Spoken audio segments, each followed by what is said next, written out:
হিংসার আগুন, সেই হিংসার আগুনে জ্বলছে মুর্শিদাবাদ। আর এই হিংসার আগুনে শুধুমাত্র ঘর বাড়ি দোকানপাট পুড়েছে তা কিন্তু একেবারেই নয়। এই হিংসার আগুনে পুড়ে গিয়েছে এক একটা মানুষের স্বপ্ন, এক একটা মানুষের সংসার। তারা সেখানে ছিলেন মুর্শিদাবাদে, আর প্রাণ ভয়ে সেখান থেকে পালিয়ে গিয়েছেন। কেউ পাশের জেলাতে নদী পার করে পাশের জেলাতে কেউ পালিয়ে গিয়েছেন, কেউ আবার ছেড়ে দিয়েছেন এই রাজ্যটাই। আবার অনেকেই ঘরে ফিরেছেন, কিন্তু কেন জানেন তো, তারা ফিরেছেন শুধুমাত্র বিএসএফ এর ভরসায়। তারা রাজ্য পুলিশের ওপর ভরসা করতে পারছেন না। বিএসএফ এর ভরসাতেই শেষ সম্বলটুকু বাঁচানোর চেষ্টা করছেন এই মুর্শিদাবাদের আক্রান্তরা। এইরকম পরিস্থিতি কেন হলো? আমরা কি হিন্দু? সেই জন্যই হলো। পশ্চিমবাংলায় বাস করতে পারবো না?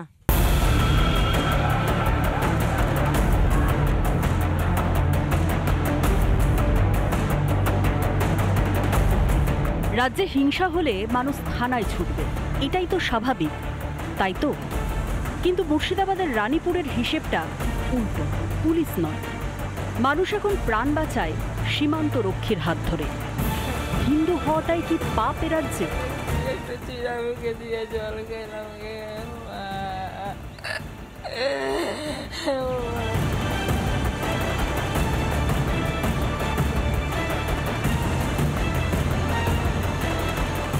রিপাবলিক বাংলার প্রতিনিধির সামনে এমনই প্রশ্ন তুলেছেন রানীপুরের আতঙ্কিত হিন্দু পরিবার।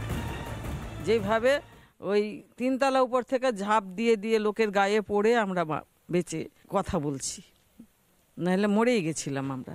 এইরকম পরিস্থিতি কেন হলো? আমরা কি হিন্দু? সেই জন্যই হলো। পশ্চিমবাংলায় বাস করতে পারবো না?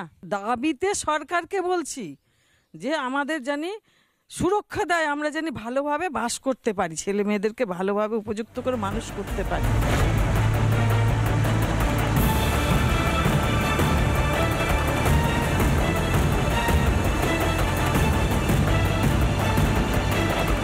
মুর্শিদাবাদের ধুলিয়ানের মণ্ডল পরিবারের ছবিটা দেখুন।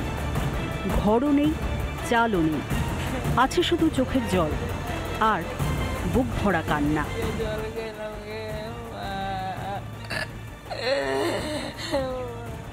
খাবার রান্না করা হয়েছিল, ভাত রান্না করা হয়েছিল। তারা জানতেন না যে এই ভাতটুকু বা এই সবজি যেগুলো পড়ে রয়েছে এগুলো তাদের আর খাওয়া হবে না। পুরো ঘর তছনছ হয়ে রয়েছে, পুরো জায়গা তছনছ হয়ে রয়েছে।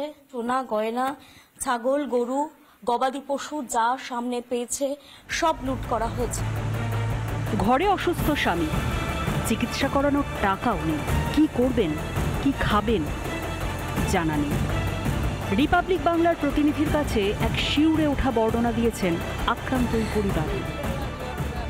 শুক্রবারের দিন ছিনতাই করে গেছে, এই বৈকাল এই দুপুর থেকে মানে সন্ধ্যার আগে। আর শনিবারের দিন এসে ফের ভাঙচুর করে আগুন পাগুন লাগিয়ে জ্বলিয়ে শনিবারের দিন লোকের না সীমা বলতে পারবো না। ধরো তোমার 2-3 হাজার লোক ছিল, চারদিক থেকে ঘিরে নিয়েছিল। আর যদি লড়াই করলে জান যেত, ছুরিয়ে ধরে যেছে, বোম চালাইছে। ওদের বড় বড় হেঁসা আছে, গলায় ধরছে, ভয়ে ফলে গেছে আমাদের দিককাল। এই কান্না, এই হাহাকার কি শুনতে পাচ্ছেন মাননীয়া? এখনো কি আপনার প্রশাসন বলবে পরিস্থিতি নিয়ন্ত্রণে? পিঙ্কি অধিকারী, সুখেন্দু সরকারের রিপোর্ট, রিপাবলিক বাংলা। নানা ধরনের কন্টেন্ট দেখার জন্য লাইক করুন, শেয়ার করুন আমাদের ফেসবুক পেজ, সাবস্ক্রাইব করুন আমাদের ইউটিউব চ্যানেল। পাশাপাশি অন্যান্য ব্রেকিং নিউজের জন্য অবশ্যই চোখ রাখুন রিপাবলিক বাংলায়।